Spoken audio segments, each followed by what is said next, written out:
What's up, guys? Happy Saturday. Welcome to the 100 Fantasy Football channel. If we are meeting for the first time, my name is Ivan Herrera, and here at the 100 Fantasy Football channel, we look to bring purposeful community so that way we can connect through fantasy football. And I am so happy that you are here. It would mean a lot if you hit that like button. It definitely helps with the algorithm. And of course, if you ever want to know when you can catch me live, be sure to hit that subscribe button, as well as hitting that push notification bell, so that way you are alerted whenever I go live or make an upload. But anyways, it's Saturday and there is a lot to get to. As we very much know, it's week 7 and it's known in the industry as BYE-pocalypse. We have 6 of the heavy hitting teams that have a lot of fantasy football players on bye week, plus we have a lot of injuries to get to, so I'm going to dive into all those. So let's go ahead and look at the quick show breakdown. So as I said before, we're going to be going over all the injury news that we have to face going into week 7,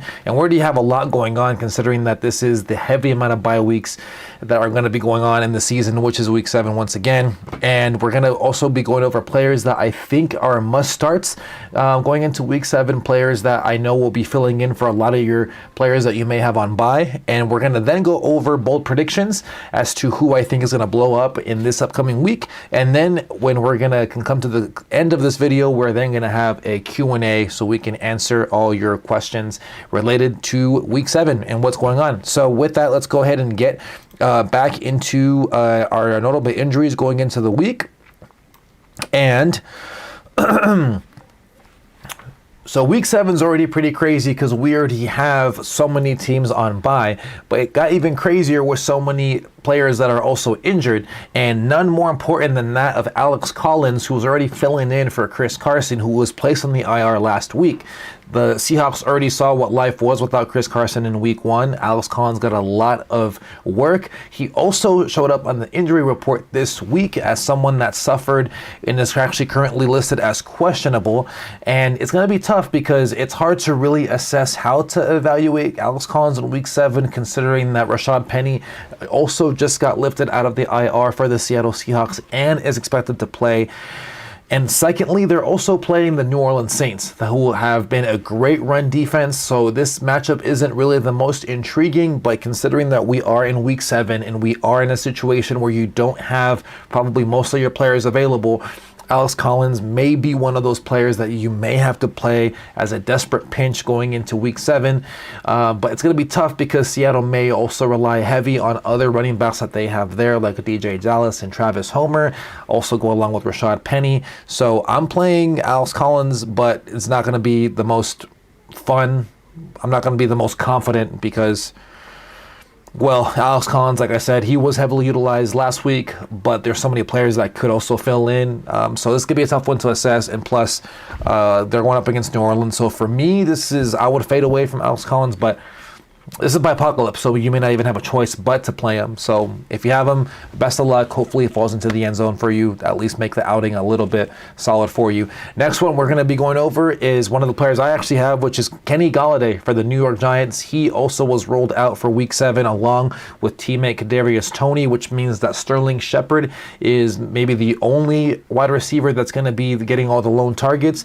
However, he also showed up on the injury report as a game time decision. So this is going to be tough considering that he's still suffering through that hamstring, and these hamstring injuries actually are very common, getting re-aggravated. So be sure to stay tuned on what happens with Sterling Shepard this upcoming week. And then also we're going to be going over the Tampa Bay Buccaneers, who are going to see what life is going to be like without Antonio Brown as well as Rob Gronkowski. Both have already been ruled out. This will be Rob Gronkowski's 4th game out with that rib injury, and Antonio Brown was ruled out yesterday on Friday with the ankle injury that plagued him. And then lastly, we have already a pretty thin running back room with the Baltimore Ravens, but Latavius Murray, he's been ruled out with the ankle injury, and we also have Sammy Watkins, who will also be out with a thigh injury. So expect more target share for that of Marquise Hollywood Brown. And I don't know what to really make out of that Baltimore Ravens backfield. You could probably see Devontae Freeman getting in the mix, which shouldn't be the most ideal. But yeah, we'll see how that pans out. So expect a good amount of target share there for Marquise Hollywood Brown going into week number 7. So let's go ahead and get into the players that I think are must starts. And this is always pretty fun because we look at the matchups, we see what are the players that we think have favorable ones. And the first one that I really like is Darrell Henderson for the Los Angeles Rams. This is one of the players that I was really skeptical on going into the season, only because I didn't really know what life was going to look like, being that we saw a very significant injury happen to that of Cam Akers. But it's going to be pretty exciting to see how Darrell Henderson is going to continue to be utilized, being that we've seen him really flourish. And the matchup really has been phenomenal. He's seen double-digit targets as well as touches in every single game that he's played since missing week 3.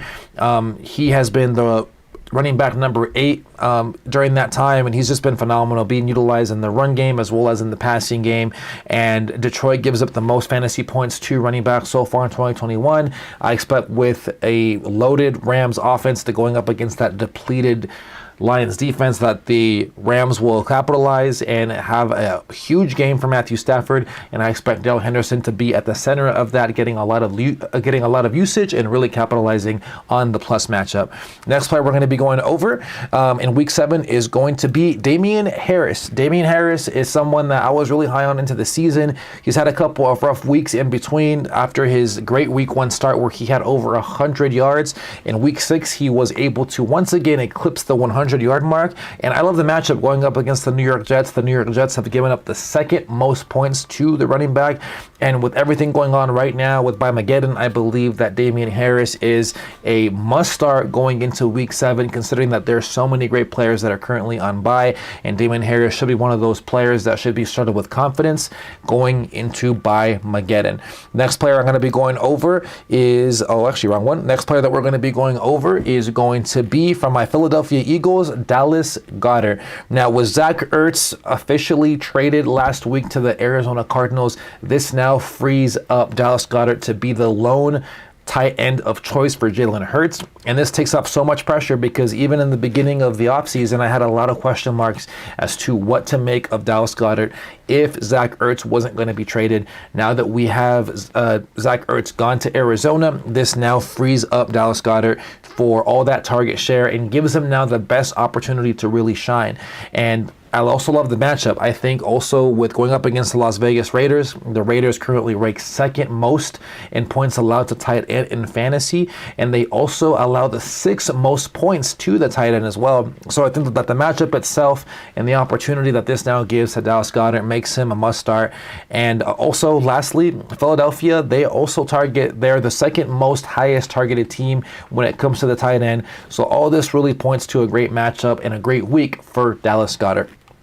Now, the last one we're going to be going over is also the guy that was involved in the trade to Arizona, and that is one of my favorite players of all time. That is Zach Ertz, the newly acquired tight end for the Arizona Cardinals. I expect that he is going to be heavily utilized, being that he fills a need that Arizona offense was missing. They have so many great weapons all across the board. Now they have a talented receiving tight end that will do so many great things for them. I still think that he has a lot in the tank, and I think that this opportunity with this offense is only going to make him shine. It also does help that he's going up against the Houston Texans, who rank the 2nd most points allowed to the tight end.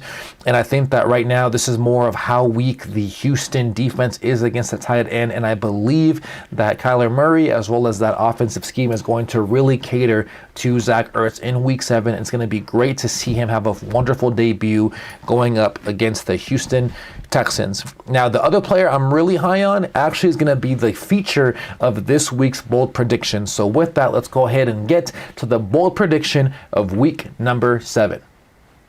The bold strategy, Todd. Let's see if it pays off for him.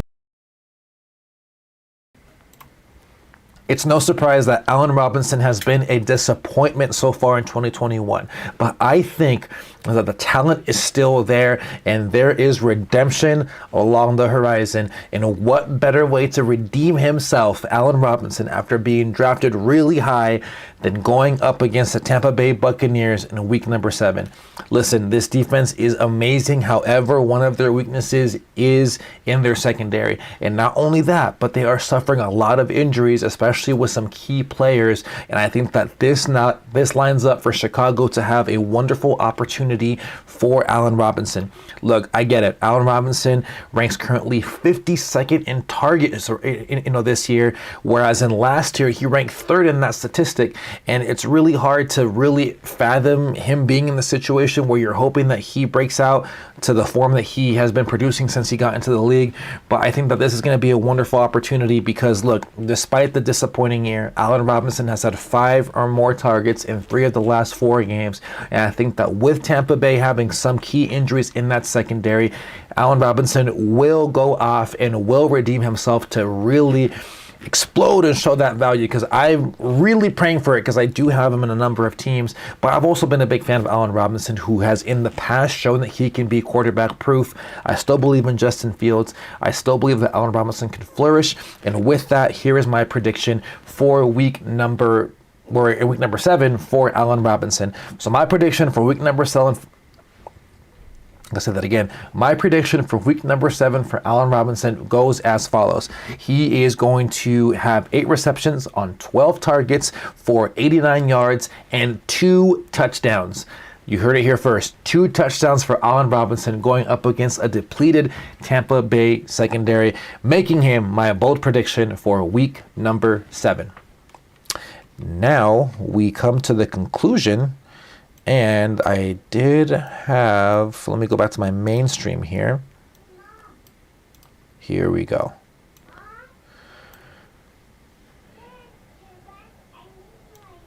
And we're going to quickly go to the outro. Here we go. All right, cool. Well, listen, if you made it to the very end of this video, thank you so much. It means the world to me that you made it this far. Listen, I encourage you to hit that like button. Be sure to also hit the subscribe, and be sure to check out any of the other videos I have on this channel. As always, best of luck to you this weekend in week number 7, and keep it 100.